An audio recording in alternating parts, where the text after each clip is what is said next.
Bem, gente, voltamos aqui para finalizar o nosso curso, né? E, consequentemente, vamos fazer a apresentação do último livro e do último texto antes da nossa prova final, que vai ocorrer entre os dias 8 e 9. A prova vai ficar liberada para vocês por 48 horas.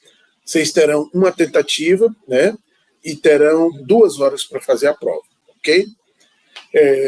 Já expliquei, né, o motivo da gente ter alongado, né, esse semestre de férias. Tive uns problemas aí de saúde, problema pessoal, mas estamos finalizando e qualquer dúvida me procure. O último texto, né, que a gente vai apresentar é justamente o texto do Theodor Adorno. Tá? Esse aqui é o livro, né, do Adorno, e aí eu tenho um exemplar dele em PDF, que a gente consegue facilmente no Google. Aí eu deixei para vocês, está disponível, mas é o mesmo livro, né? Eu já conferi, praticamente tem a mesma tradução, ok? Então, vocês não vão ter problemas, né, para ler o livro e interpretá-lo, entendê-lo. Ok?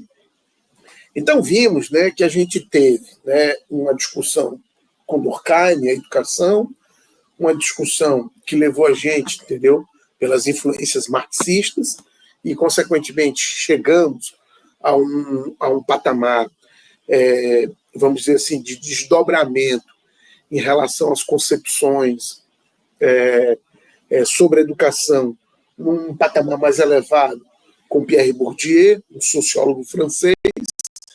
É claro que o Bourdieu não é o único, né? Existem vários outros, como eu já disse para vocês. E o Bourdieu apresenta uma concepção muito interessante, que é a concepção da reprodução. Ele tem influências do Durkheim, do Max Weber e também do Karl Marx, né? E a gente agora vai ter uma outra vertente, vou apresentar uma outra vertente para vocês, né, da sociologia, né? São vertentes sempre em que você encontra tanto a sociologia quanto a filosofia conjuntamente, né? E essa vertente ela está ligada propriamente à escola de Frankfurt, né, na Alemanha. Tá? Só para deixar vocês um pouco situados. Tá? A escola de Frankfurt é um grupo de teóricos, né, que se reúnem, começam a discutir, problematizar, entendeu? Esses teóricos vão fundar um instituto de pesquisa social, tá? E nesse instituto de pesquisa social, que se encontra justamente na cidade de Frankfurt, né? Esse instituto ele vai reunir pensadores de várias áreas. Então, são filósofos, são sociólogos, economistas, psicólogos, psicanalistas, tá? Vários pensadores. Tá? O instituto de pesquisa ele começa a se desenvolver fortemente a partir dos anos de 1930. Tá? Então, o primeiro, né, presidente desse instituto vai ser o Max Horkheim. Tá? Então, eles vão criar um instituto, e no instituto eles vão desenvolver pesquisas. Então, grandes representantes da escola de Frankfurt, né? Max Horkheim, Theodor Adorno, né? Que é justamente o autor desse livro Educação e Emancipação, tá? Theodor Adorno, Walter Benjamin, Herbert Marcuse, né? O Marcuse, né? Erich Fromm, entendeu? Então, existem vários, entendeu? Vários teóricos, né, que vão trabalhar inúmeras vertentes em várias áreas do pensamento, vão cruzar, vão fazer convergências, tá? Interdisciplinaridade, transdisciplinaridade, é o que vocês vão encontrar na Escola de Frankfurt, no Instituto de Pesquisa Social. Tá?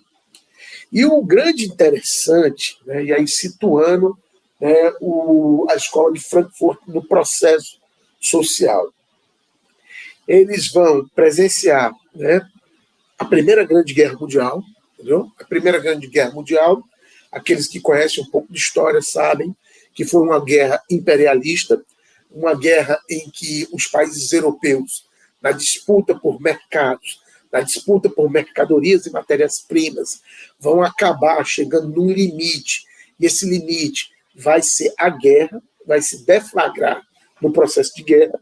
E aí você tem a Alemanha o Império Austro-Húngaro, né, num primeiro momento, né, unidas, e o Império Otomano, né, vai ser uma guerra mundial porque vai acabar afetando a Europa, a África, a Ásia, né? Então é por isso que é considerado também uma guerra mundial. Posteriormente, os Estados Unidos entram na guerra, já no finalzinho, 1917, mas os Estados Unidos entram na guerra, manda militares para a Europa, né? Então tem um conflito que é de extrema, vamos dizer assim, extrema potencialidade, por isso que a gente chama de Primeira Guerra Mundial. Então, de um lado, você tem a Alemanha, o Império Austro-Húngaro e o Império Otomano. Tá? Do outro lado, no primeiro momento, você tem a Inglaterra, a França e o Império Russo. Tá? O Império Russo vai lutar junto com os ingleses, vai lutar junto com os franceses. Mas a Rússia, né, que passava por um momento de crise muito forte, entre os anos, já na primeira década do século XX e primeira década e segunda década, porque a guerra, na verdade, começa em 1914 e termina em 1918. São 4 anos de guerra terrível, em que a gente vai ter, por exemplo, né, inúmeras características da contemporaneidade e da modernidade presentes nesse momento histórico. Né? A Rússia, ela entra na guerra junto com a Inglaterra e a França, mas em 1917 ela pede para sair da guerra porque ela não conseguia mais financiar a guerra, o país pobre, da miséria, a população da miséria, e consequentemente vai ocorrer a Revolução Bolchevique em 1917, e a Rússia sai da guerra, né, se rende à Alemanha, então a Alemanha deixa a Rússia de lado, que a Rússia cheia de problemas, ocorre a Revolução Bolchevique, e os bolcheviques vão tomar o poder e vão implantar o comunismo na Rússia. Tá? Mas aí é uma outra história. É só para que vocês possam saber do pano de fundo, né, de onde vai surgir o Instituto de Pesquisa Social. Tá? A guerra vai ceifar a vida de 10 milhões de pessoas. Tá? Essa é a Primeira Grande Guerra Mundial. Okay? Durante o período do fim da Primeira Guerra, 1918, até o início da Segunda Grande Guerra, em 1939, a gente tem o que é um período de 21 anos, tá? De uma certa paz, mas uma paz velada. Né? A Alemanha, por exemplo, ela perde a guerra, consequentemente ela vai ser punida pelo Tratado de Versalhes, né? Tanto é que Max Weber é um dos teóricos que vai, por exemplo, elaborar esse tratado em 1918, 1919, antes do Max Weber morrer, ele vai participar das negociações, o Max Weber, tá? E, consequentemente, o Tratado de Versalhes vai impor punições severas à Alemanha e, consequentemente, né, os desdobramentos por parte do ressentimento dos alemães por perder a guerra vai alimentar questões cada vez mais problemáticas que vai permitir a ascensão do nazismo. Né? Óbvio que o grande problema, né, é que na Europa, né, os países miseráveis, os países do capitalismo miserável, que perderam a guerra, ou que, na verdade, não conseguiram se desenvolver, como a Inglaterra e a França, e ficaram subjugados à Inglaterra e à França, acabaram desenvolvendo governos autoritários. Isso vai acontecer na Alemanha, com a ascensão de Adolf Hitler, e também na Itália, com a ascensão de Mussolini. Tá? E também na Rússia, né? Que a Rússia ela vai acabar descambando para o autoritarismo comunista com Stalin. Tá? Mas, diferentemente do autoritarismo alemão e italiano, porque o autoritarismo alemão e italiano é um autoritarismo nacionalista de direita, né? Não é comunista. E no caso da Rússia, é um autoritarismo comunista de esquerda. Tá? Mas o que interessa é que vão desenvolver governos autoritários e vão promover massacres, coisas terríveis, né? E, consequentemente, vai descambar ou desembocar na Segunda Grande Guerra Mundial, em 1939. Adorno, Max Horkheim, Walter Benjamin, Herbert Marcuse, Erich Fromm, todos esses teóricos da Escola de Frankfurt vivem esse momento histórico, acompanham essa realidade e percebem cada vez mais, né, que essa realidade é uma realidade de barbáries, entendeu? É a dominação da barbárie. Tá? E aí, consequentemente, eles vão pensar sobre isso, vão fazer a crítica, vão publicar textos e outras questões mais. Tá? É claro que o livro do Theodor Adorno, né, Educação e Emancipação, é um livro de 1968. Na verdade, é a reunião de inúmeras palestras. Tá? Esse texto é a reunião de inúmeras palestras, entrevistas que o Adorno deu ao longo dos anos, né, dos anos de 1960, e em 1968 ele reúne, né, e publica Educação e Emancipação. Tá? É claro que esse livro aqui, e óbvio, né, ele publica um ano antes da morte dele, porque o Theodor Adorno vai morrer em 1969, um ano depois ele morre. Tá? Esse livro ele tem, né, consequentemente, uma marca muito grande, né, dos acontecimentos da Primeira e da Segunda Guerra Mundial, principalmente da Segunda Guerra Mundial, com a ascensão de Adolf Hitler, né, e a criação dos campos de concentração nazista, principalmente a Auschwitz, que foi o maior campo de concentração que foi construído pelos alemães ali no interior da Polônia, né, e ceifou a vida de milhares e milhares de pessoas, judeus, ciganos, homossexuais, dissidentes políticos, opositores, comunistas, o que vocês pensarem, morreram nos campos de concentração. É claro que, como no caso dos judeus, foi um caso muito particular, porque chegou a cifras astronômicas, né, e a gente tem assim, alguns cálculos que afirmam que mais de 6 milhões de judeus foram assassinados nos campos de concentração nazista. Tá? Mas vale lembrar que os campos de concentração não são exclusivos, ou não foram exclusivos para os judeus. Morreram homossexuais, morreram ciganos, morreram comunistas, morreram dissidentes políticos e outros mais.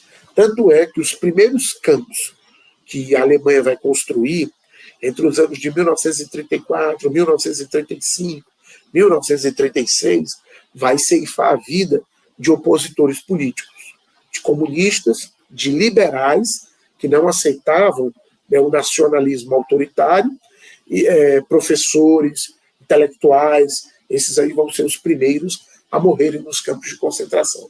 E aí, posteriormente, a coisa vai evoluindo até eles chegarem, né, à solução final, que vão incluir os judeus e outras categorias também. Tá?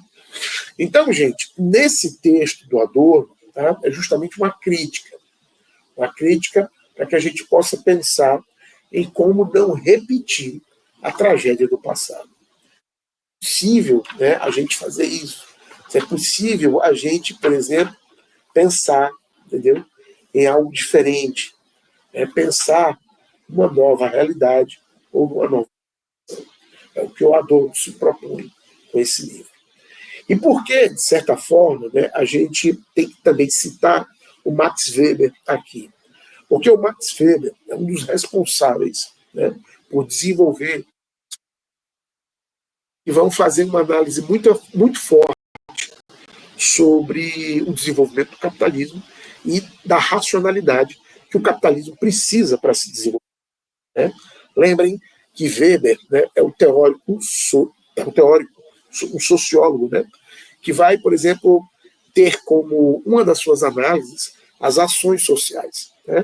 Então, ele vai, por exemplo, o tipo ideal, ele vai pegar as ações sociais como tipos ideais, e ele vai perceber que entre as 4 ações ideais que existem, veja, existe a ação ideal, né, afetiva, ação ideal tradicional, ação ideal movida por valores, é a ação racional movida por valores, e a ação racional movida por fins.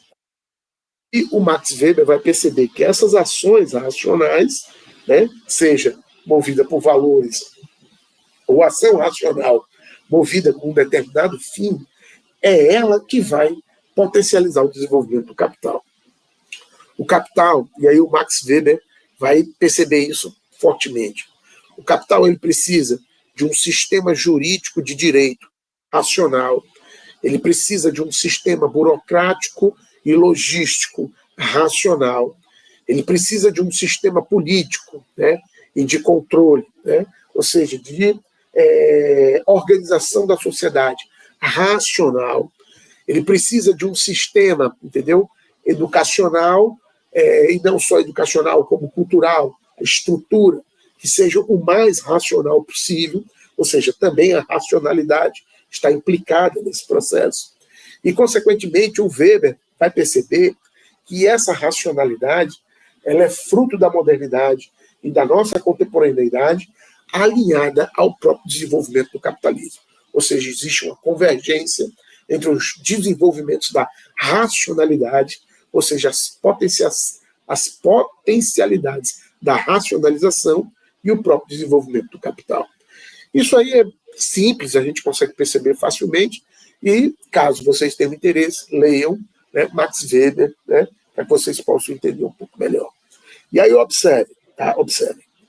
Mas essa mesma racionalidade que promoveu riqueza, que construiu e desenvolveu tecnologia, que promoveu e desenvolveu progresso, e a gente vê isso claramente a partir da Revolução Científica Moderna do século XVI. Lembrem, né? Galileu Galilei, Johannes Kepler, Isaac Newton, Francis Bacon, René Descartes, entendeu? Nicolau Copérnico. Todos esses caras vão fazer parte dessa Revolução Científica Moderna do século XVI, século XVII. Daquele momento histórico para cá, o progresso da humanidade foi o quê? Um progresso exponencial, sempre se elevando cada vez mais. Logo depois da Revolução Científica Moderna, tivemos a Revolução Industrial de 1750, já fruto da Revolução Científica. Tá? Se vocês pegarem, por exemplo, a máquina a vapor de Thomas Watson, né? Thomas Watson, se eu não me engano. Tá? Se você pegar a máquina a vapor de Thomas Watson, tá? Você vai perceber claramente que ele já é o quê? Ele já é um cientista. Né? O Watson, na verdade, ele já é um protótipo de um cientista moderno. Ele é matemático e é físico. E ele vai desenvolver a máquina a vapor. Então, essa máquina a vapor vai potencializar o desenvolvimento das locomotivas, vai potencializar o desenvolvimento dos navios a vapor e, consequentemente, vai criar uma revolução, né? Desculpe, é James Watson, tá? Só corrigindo aqui o nome do cientista, não é Thomas, é James Watson, tá? Então, a máquina a vapor de James Watson, né, vai potencializar, consequentemente, e vai produzir o quê? A revolução dos transportes. Tá? Então, a gente já tem, em 1750, essa revolução dos transportes, que é século XVIII, e século XIX, em seguida, a revolução das comunicações, por exemplo, com a invenção do telefone, do telégrafo, né, do rádio e outras questões mais. Né? Então, por exemplo, Graham Bell, que é o inventor do telefone, no século XIX. Então, a gente tem revolução dos meios de transporte, revolução das comunicações, tudo fruto da revolução científica do século XVI. Tá? E, consequentemente, nesse progresso do século XIX, em pleno século XIX, as pessoas acreditavam que, né, e aí os cientistas, os pensadores, os intelectuais, lembrem, né, do positivismo, acreditavam que o mundo ia entrar num momento histórico de revolução, de transformações, de geração de riqueza, de produção, né, e, consequentemente, ia mudar a realidade social. Só que o que foi que aconteceu no século XX? Né? Em 1914, a Alemanha entra em guerra com a França e com a Inglaterra. E aí o progresso, que era o esperado por todos, né, ele começa a se transformar e se apresentar como uma barbárie. nos campos da Europa, com as trincheiras e com a guerra química. Tá? Então, a gente tem a inauguração, né, pela primeira vez na história, de armas químicas utilizadas tanto por alemães como por franceses. Né? E aí vejam a história, por exemplo, do gás mostarda, para que vocês entendam isso que a gente está falando. E aí, consequentemente, toda a racionalização, né, que produziu o desencantamento do mundo e produziu uma realidade melhor, consequentemente, ela começou a se apresentar como uma barbárie. O que foi que aconteceu já na Segunda Guerra Mundial? Aí a coisa piorou. Se na Primeira Guerra Mundial morreram 10 milhões de pessoas, na Segunda Guerra Mundial morreram 50 milhões de pessoas. 5 vezes mais. Quanto mais a gente crescia, né, intelectualmente, quanto mais a racionalização se desenvolvia, quanto mais a ciência e a tecnologia se desenvolvia, mais a potencialidade da guerra se tornou uma realidade catastrófica. A Segunda Guerra Mundial, ela provou, né, que a racionalização, ou essa racionalização que a gente desenvolveu, ela tem a capacidade de destruir a todos nós. E aí vocês têm o exemplo, né, das bombas atômicas de Hiroshima e Nagasaki, que foram lançadas no dia 6 e dia 7 de agosto de 1945. E só as bombas, quando as bombas caíram, quando as bombas foram detonadas, né, num estalar de dedos, morreram aproximadamente 150 mil pessoas. Fora isso, só no momento em que a bomba foi detonada, 150 mil pessoas morreram, desapareceram, viraram pó. Fora, posteriormente, né, as pessoas que morreram por causa da radiação, né, da bomba, por causa dos efeitos colaterais da bomba. Então, gente, esse é o pano de fundo. Tá? O pano de fundo, né, que envolve tanto os campos de concentração, e aí também, sem a racionalização, os campos não poderiam ser produzidos da forma como foram produzidos, como máquinas da morte, como fábricas da morte, como indústrias, né, de cadáveres, né, como o próprio Martin Heidegger, né, citou. Né? Então, na verdade, sem a racionalização, a gente não poderia alcançar essas cifras catastróficas de milhares e milhares de mortos. E nem milhares, né? De milhões e milhões de mortos. Tá? Seria impossível sem um processo de industrialização e sem um processo de racionalização. Então, esse é o pano de fundo. Tá? Na próxima aula, a gente volta para ler um pouquinho do texto do Adorno. Valeu, gente. Um abraço.